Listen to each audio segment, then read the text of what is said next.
Hey guys, Joke the Fool here, back at it again with another episode of Poll Review. This is the 19th episode, and without further ado, we are going to jump right into the polls, the results, and the replies, with the first daily poll being 127.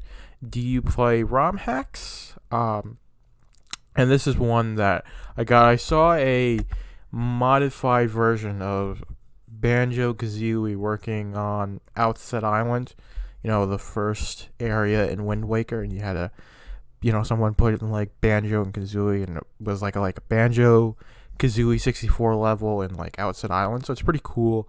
I don't have a link for it, but you can type that into Google. I'm sure you can find it. It's a pretty cool thing. Got me thinking about ROM hacks, which is basically there's emulation on PC, RetroPies, some hardware emulations, and what files you use emulator with are ROM files or ISOs if it's from a CD, and that's the actual game. And since these things are easy to break, it's just computer code. People hack into the ROMs and they modify things. They can create whole new experiences. Sometimes they can take a game, and modify it with some better game design choices, add new content even. So it's a pretty essential part to the homebrew community is ROM hacks, because when you hack a console, you run ROMs on it, and not only just ROMs of like regular old games, you also run ROM hacks on it. But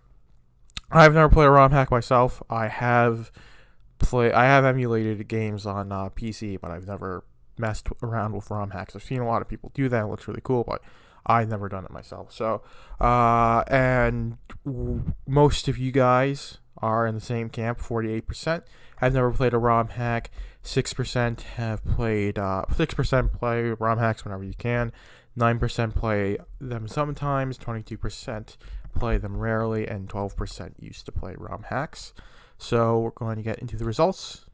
We're going to get into the results, and we've got the messenger who says he's a purist and he doesn't want to play somebody's bastardized version of a game.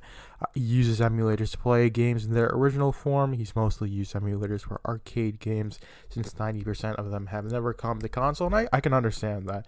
There's definitely this value in playing games as originally as possible. There are people who don't like emulation at all and want to play games on every original console, but a lot of arcade games, like you pointed out, they don't ever come to console. They're in their own unique arcade cabinets, and the only way to play them today without buying some like $5,000 cabinet that might not even work is to find the ROM file online and a ROM file online and the emulator to play it on, which I'm sure finding the emulator is pretty easy, but the file itself, you might have to do some digging for it, especially if it was an old Nintendo arcade game, since they're very particular with people emulating ROM files.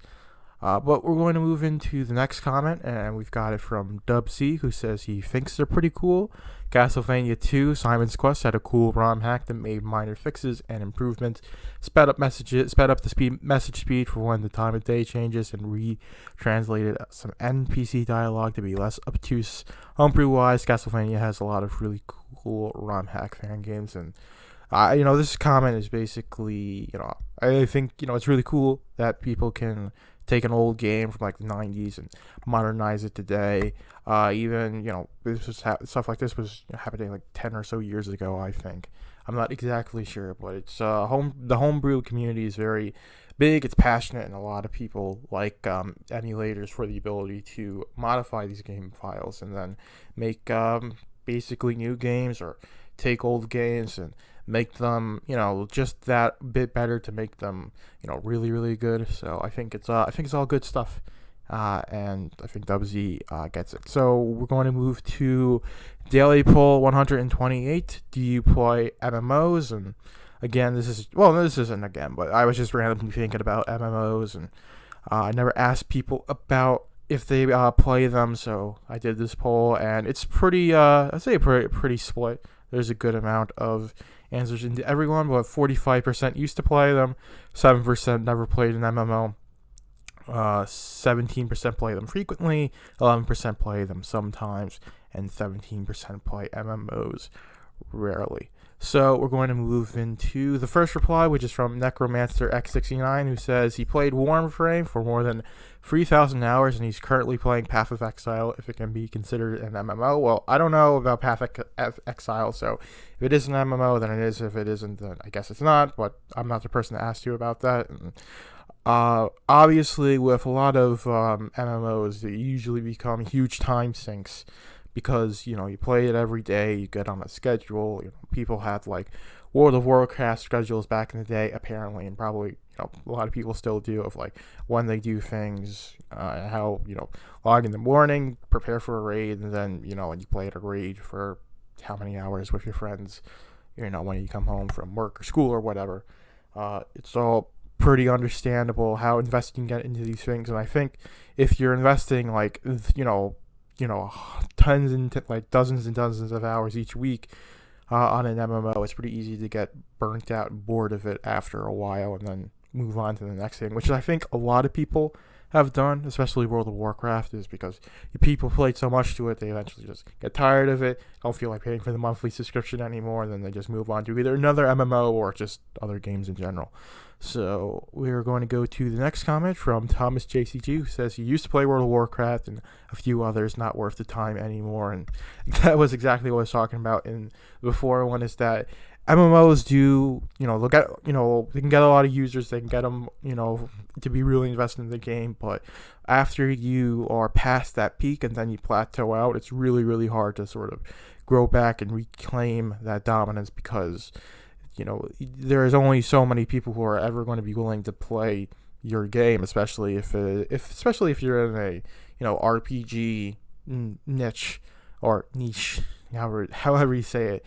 Eventually, as many people as probably will ever know about that game, and they either don't want to play it or they, for whatever reason they can't play it, or they are playing it or they have already played it and have no intention of coming back. So I think that's what happens to a lot of MMOs, and eventually they bleed so many users, they can't keep the service up and they have to shut down, and you can't play an MMO game without, servers. So that's how a lot of these old games from 2000s, 90s, they just aren't around anymore because there weren't enough people paying enough money to keep the servers up, and developers had to fold in because that's just how things work sometimes. But we're going to move on to Daily Poll 129. Did you buy Mario Maker 2? And I did this a few days after Mario Maker 2 came out. I usually do this with a lot of releases that I care about. I'll ask if you guys bought it, and it's usually like either if it's like a really big game, or like one that a lot of people are talking about, like what I did with Mortal Kombat 11. If you guys remember, that daily poll is a very spicy thread, and I knew it was going to be that's why I made it, honestly.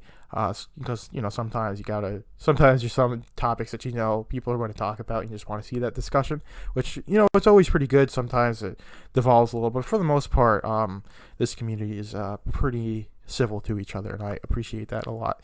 But we'll get into the results. 65% haven't bought Mario Maker 2 and don't intend to. 20% haven't bought the game but will in the future. That's me. When I get the money to do so, which I don't know when. And 6% have bought Mario Maker 2 and nobody pre-ordered the game. And we've got Balta666 who said he did not and he won't, as he's not a fan of 2D Marios. While absolutely loves Sandbox. Well, he absolutely loves the Sandbox 3D ones, but he's very happy with its launch too. He adores to watch YouTube content creators playing it, especially Keizo style. Well, I don't know who that is specifically, but this, both his comment, I put it here because I wanted to really accentuate that. Even if, even if people don't get Mario Maker 2, they'll still get enjoyment out of it by watching, people go through the levels or just seeing the levels that people make in general that are either like really crazy in terms of like how pixel perfect you have to be with playing with doing the level, or just how ridiculous they can be in terms of like how much stuff they can put on the screen, how elaborate of a Rube Goldberg machine they can make with the game mechanics. It's all pretty cool to watch that stuff. And but we're going to get into the next comment from Majestic Bower Goat, who says he bought it today. I'm saying that today being the 2nd of July.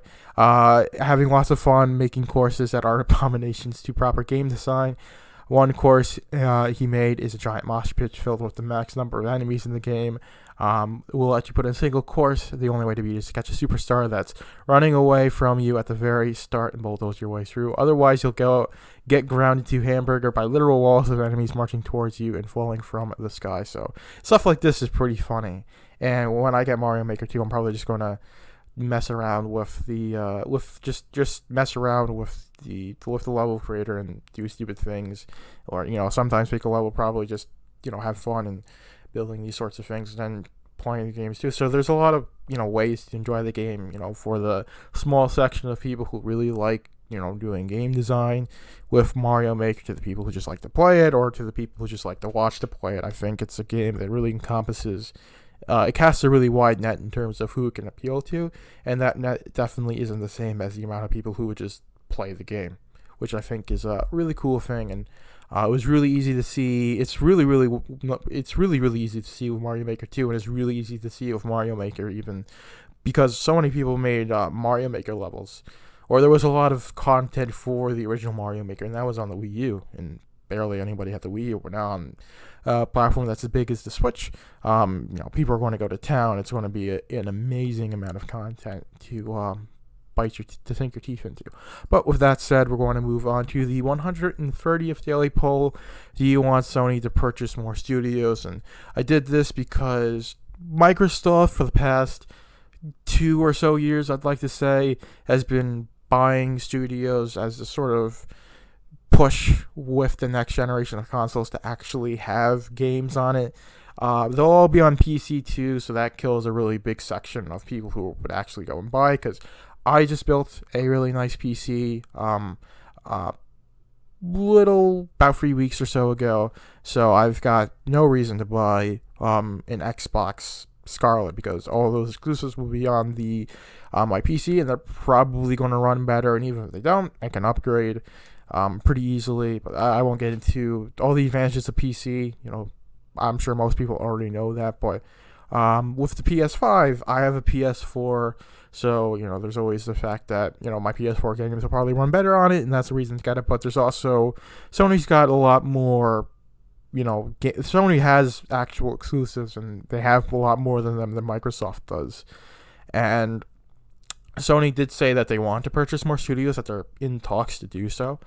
So I asked people if this is something that you'd like to see, because Microsoft's doing it, Sony's doing it. They compete with Microsoft in terms of how many games they can get out onto their console. So I think it's pretty fair to see how people feel about Sony buying studios. I could do one on Microsoft, but and I might do that someday. But I just didn't think of that. I didn't think of doing one on Microsoft at the time, because it was more focus on Sony, and it's been old news with Microsoft. But I'm ranting a little bit too much. We'll go to the results. 11% want Sony to buy more studios, 61% don't want Sony to buy more studios, and 27% don't care if Sony does or doesn't buy more studios. So we'll get into the results, and those being one from being not results, the replies. The first one being from DubZ again, who doesn't see them capable of supporting them, since doesn't seem capable of supporting them being studios, since their first party business model has become so laser focused on a handful of impossibly expensive games that unless they ease off the production value, scope, and marketing budget for their premier titles, which will compromise their strategy. Also, buying a studio and throwing money at them doesn't magically turn them into Naughty Dog, Insomniac, or Kojima Productions. He'd like to see more of the PlayStation 3 / PS3 / PlayStation Portable era Sony publishing first and second party stuff like Tokyo Jungle Journey, etc. So it'd be possible to get, and for it to still be possible to get something like Last Guardian, Tearaway, Resogun, or Gravity Rush, or the Demon's Souls and Bloodborne Sony, not just the Naughty Dog formula that panders to games media. So a long comment, took a while to read, pretty interesting. So I do agree that Sony is there's definitely stereotype of a lot of Sony's first-party exclusives being the same in terms of just third-person action games with high graphics and this big marketing blitz, and it's all got to have mocap, and it's all got to have like a 3-year release schedule, with each one of them being an E3 or having some big marketing campaign. So I agree with you on that, but I do think if Sony buys more studios, they aren't necessarily going to be looking for like the next Last of Us or the next God of War. And if they do, they'll probably be expecting it from Naughty Dog or Santa Monica or Kojima Productions if they stay with Sony. If Sony buys that studio or they just stay independent or whatever. So I do think Sony could go into maybe getting some AA stuff, maybe some indie stuff, if they're right about it, but there definitely is concern about it, and we'll go into the next comment to discuss that from Thomas JCG, who says, hell no, not only because of exclusivity, but also their abhorrent censorship and focus on AAA games, which stifle many small studios. And with Thomas, I do have to agree on with this.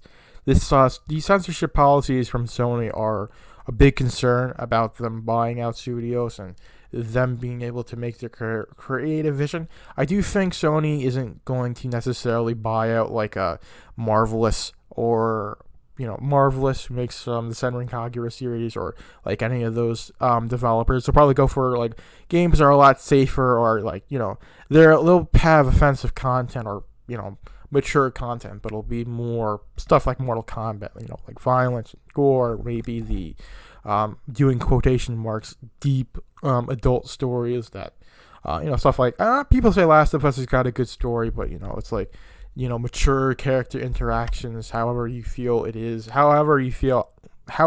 about the stories, people perceive them to be mature, like people perceived Heavy Rain, well, not some people, not all people, but some people, I'm sure, mature storyline, it's a lot more advanced than a regular game story, which I guess is a bit pretentious, but Sony has, published that in the past, with the David Cage games, Last of Us, has been praised for its very mature and emotional story. That sort of shtick. I think they stick more to that than stuff that they would actually censor, but you never know if Sony's got this much of a stranglehold on these devs and they want to do something that Sony doesn't like, they'll go hard on it, and we might have worse games for it. So, and I don't definitely want that. The way I operate, I think it's the best for the industry when as many studios as possible are independent. I think that's what allows these developers to have the most amount of creative freedom within reason.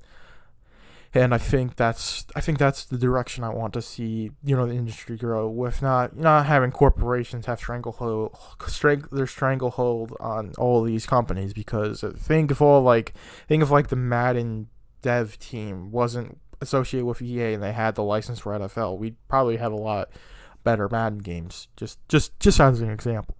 But we'll go to the next daily poll, which is 131. Where I asked what will sell more, the supercars or AMD Navi, which didn't get too much of a response. I don't think, this is a pretty specific PC thing, and a lot of people aren't PC gamers, or even if they are, they don't really care, which is understandable. But 6 people said that, 33%, 6 people said that the supercars will sell better, 22% think that the Navi cards will sell better, 16% think there isn't enough information for them to decide, 27% don't know or care about the GPU market. So, like I said, most people, really don't care, or they don't know, which is fine, which is definitely fine. We've got Trout, who says NVIDIA has better name notoriety that will give them an upper hand in his opinion, and I do agree, at least with this Fred. A lot of people were saying NVIDIA because they know NVIDIA. And we have basically one exception to that from Necromancer X69, who says he'll be honest, he has used AMD for most of his life and are fine products. He's had less problem with AMD than with NVIDIA, so he's voting mostly out of the bias for his love for the AMD company, and I can understand this. I've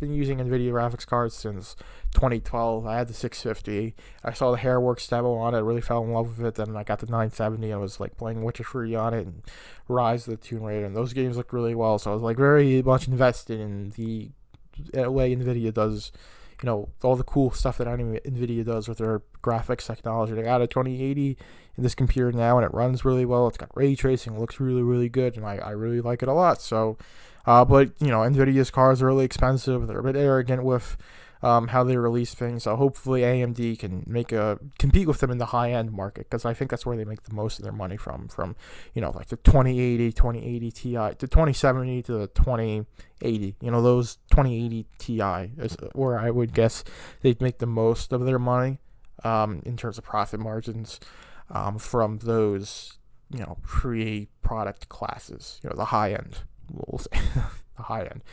But we'll move on to Daily Poll 132, asking you if the Switch will release in China. So there was job listings from Tencent saying that they were looking for people to do stuff with selling the Switch in China. And I was curious, will the Switch be released in China? Nintendo has played with this before. Nintendo's investors really, really want this to happen because China's got like a billion people in it, and that is a big market. So if you can capture like a small portion of that market, that's millions of sales that you'll have. And those sales are people will buy games, recurring revenue. So China's a gold mine in terms of having a platform, especially whether it be phone, computer, whatever. China's got a lot of people. More people means more users. And all these big companies, they like seeing high monthly active user counts. That's the most important thing, because that's how you make recurring revenue, which is a really good thing, and your corporation staying around, especially. So that's basically it. So with the results, 42% say the Switch will release in China, and then the other 50% don't have enough information for them to decide, which is fair. I think it's a bit of a toss-up at this point. I think it'll probably happen in some form, but how long, if it will even actually happen, it's up to the wills of the Chinese government, and they're very, very iffy on a lot of stuff, not just video games. But we'll go into the replies, and we've got Nen. I'm gonna say it like that. Nintendo has tried a few times already to get into the Chinese market. They've had the iQube, Panasonic's GameCube. I think Panasonic's like GameCube. That's Cipher. I think that's what the iQube is. And they've released remastered Wii games on an NVIDIA Shield product specifically for China, and he believes they've given 3DS a shot. None of them achieved the acclaim that they've wished. They still reaffirmed they're interested in getting to the Chinese market, and considering how much the Switch is selling, it might just be their next attempt. I do agree with you. This probably will be their attempt. I think the Switch Lite, as many people don't like the Switch Lite, I think the Switch Lite is definitely what they want to get to the Chinese market. It's cheaper and it's only portable, which is what you need to do if you want to get into the Chinese market in terms of an electronic device. Mobile, cheap Android phones from Huawei and Xiaomi or King in China. So if you can get a decently cheap portable device, the Switch proper is also portable, but it'll be cheaper than the regular Switch, the Switch Lite, and it'll only be portable. So if you can't use it, if you can't use the TV mode, if you're Chinese and can't use the TV mode, you'll be less willing to buy the Switch proper because you're paying the extra $100 or whatever the equivalent value will be in yuan. I think that's the Chinese currency. And that, it's something you're not going to use. But if you buy the Switch Lite, then all of your money's going to something that you're going to use. So I think the Switch Lite is what they're going to try and get into China first if they can. And we're going to move on to the next comment from Star Magician, who says there's too much money for them not to. It would be better for us if they didn't, though. And I can agree with Star Magician on this. If Nintendo starts pandering to the Chinese censorship, to the censorious Chinese government, and they tone down content in their games, or they alter games for the international market to suit China, then there's a problem. But if they release in China and then they localize their games to censor out a lot of content that's disagreeable to the Chinese government, and then to leave it uncensored for the rest of the world. On principle, I don't necessarily like that, because I think you should be able to release as much of your game as possible without it being censored. But at the same time, it's this business decision, and plus it's better for the Chinese people to have the game in some version than not at all. I think that would definitely be the argument, and obviously Nintendo, their investors want them to do this. I'm sure they want to do this, and they definitely want the Switch to be a big platform, and China is definitely going to help get them there. We're going to move on to the last daily poll of this video. Do you play more tabletop games or video games? And this is one I did a daily poll suggestion thread in the off-topic section of the forum, and I got a lot of good responses. I did polls based off of these, and we'll definitely get into them in the future episodes. And I appreciate it was Necromancer 69, it was Necromancer 69 and Aileron, and maybe Trout, I think. But everyone who gave the suggestion, thank you, and everyone who inspired a poll from that suggestion thread, I thank you as well. I appreciate all of you guys. Even if you watch and don't say anything, if you just vote in the polls and you're a lurker, you probably won't ever watch this video. But still, I appreciate any time your day you take out to do anything with my poll series, or in my channel especially. I am very appreciative of. But enough being sappy. 13% only play 13 people, 44% only play video games, 6% play tabletop games more than video games, and then 48% play video games more than tabletop games. I personally only play video games. I play a few tabletop games, with my family. And not like anything serious, like stuff like Monopoly, Clue. I think this Tetris Quad, this like block game, Blockus. I think that was called Blockus. I played that. Those are the three I can remember, and I said Monopoly, right? So yeah, Monopoly too. And we've got Ethan Saito, who says, I play more video games than tabletop games because my computer is always at my house, but my friends are not. So I found this pretty funny, and I think this applies for a lot of people. So I got nothing else to say to that. So we'll move on to the next comment, which is from Twidget, who says, when he was growing up, 50s and 60s, we got together in the basement and played Monopoly. After he joined the service, the only games he played, he was in tableware card games. He got back into board games, Chutes and Ladders, Candyland, etc. While his children were growing up, the kids are grown, and he only plays for games nowadays. So I gotta say, Twidget, that's really interesting. And considering that, I played Monopoly growing up as a kid, or when I was younger.